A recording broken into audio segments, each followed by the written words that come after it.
What is up, everyone? Welcome to the channel. My name is Andre Harris, and today we are talking about something that has been slowly killing gaming from the inside out. Live service games have been shoved down our throats for the past decade, and now we are watching them fall apart in real time. Studios promised us bigger, better, ever-evolving worlds that would keep us engaged for years, but instead, what have we gotten? Half-finished releases, predatory monetization, repetitive seasonal grinds, and a gaming industry that feels more like a casino designed to milk you for every cent than a creative space meant for fun. And here's the thing, it is not working anymore. Players are fed up, they are leaving, the numbers are dropping, and the best part, publishers are panicking.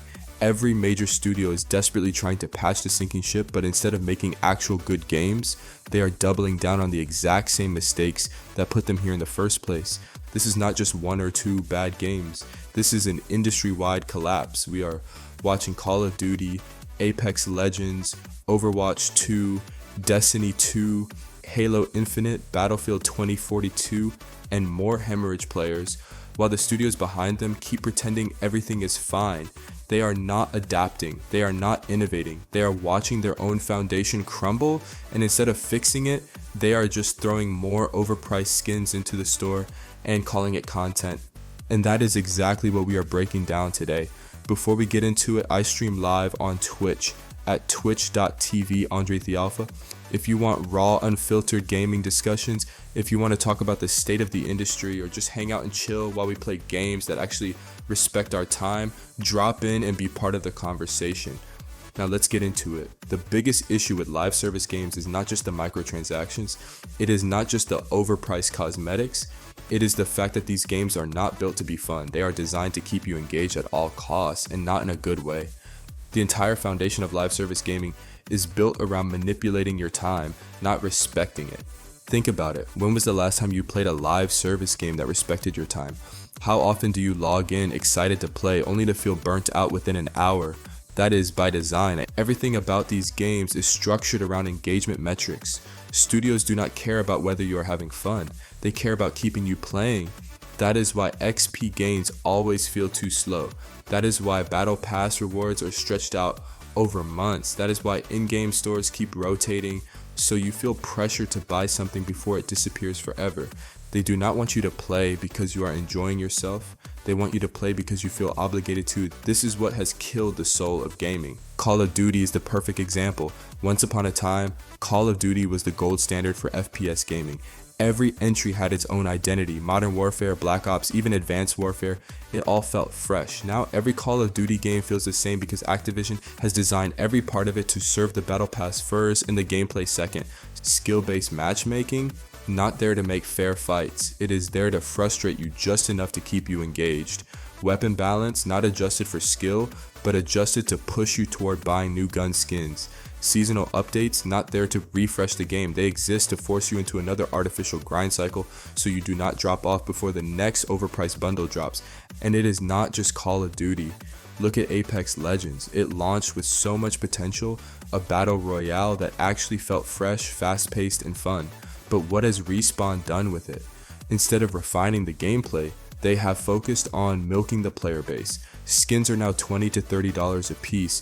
The ranked system is an absolute joke. New seasons feel like rehashes of old ones, designed to keep the cycle going rather than adding anything meaningful. Overwatch 2 is one of the worst offenders. Blizzard took a beloved shooter and promised us a revolutionary sequel. Instead, we got a reskinned version of the first game with more content removed than added. Heroes that used to be free are now locked behind battle pass grinds or paywalls. The new monetization model is somehow worse than loot boxes, and the overall gameplay experience has declined in every way. Even games like Halo Infinite had the perfect chance to bring back true arena shooter greatness. Microsoft could have revived the franchise, but instead, they gave us a half-baked live service model that felt more like a skeleton of what Halo should be. Slow updates, a broken battle pass, and an overall lack of care for the core experience turned it into just another failed experiment in live service gaming. And then you have Destiny 2. Bungie turned what should have been the best looter shooter of all time into a game that constantly strips away content, forces players into meaningless seasonal grinds, and pushes a monetization model so aggressive that the entire community has been up in arms for years. Every expansion feels like a money grab. Every update seems to nerf what players enjoy, and the actual game world is constantly being rotated out, leaving players feeling like they are renting the game instead of owning it. The result of all this, players are leaving, engagement is plummeting, games that were supposed to last for years are falling apart in months. And while all of this is happening, single player games are thriving. Baldur's Gate 3, a fully complete game with no microtransactions, won Game of the Year and became one of the highest rated RPGs of all time. Hogwarts Legacy sold over 15 million copies with no battle pass, no forced engagement loops, just a solid single player experience. Even Elden Ring, a game with optional multiplayer, dominated the charts because it focused on gameplay first, not monetization. Gamers want real games again. They are tired of live service garbage, and publishers are starting to realize it. Sony just canceled over 10 live service projects. Xbox is rethinking its exclusivity strategy. Even EA, the most notoriously greedy publisher in gaming, is pivoting back to single-player experiences because Jedi Survivor and Dead Space Remake performed better than expected. The reality is that live service games are not sustainable. They never were. And as more players wake up to the scam, as more people abandon these broken games, the studios that refuse to adapt are going to get left behind. We are watching the collapse happen in real time. The gaming industry has reached a breaking point, and the next few years are going to determine what the future of gaming looks like. If you enjoyed this breakdown, subscribe and comment below with your thoughts. Do you think live service games can be saved, or is this the beginning of the end? And if you want to join the conversation live, I am streaming at twitch.tv StayAlpha. Drop in, hang out, and be part of the discussion. Stay cool, stay sharp, stay ahead of the game. I will catch you in the next one.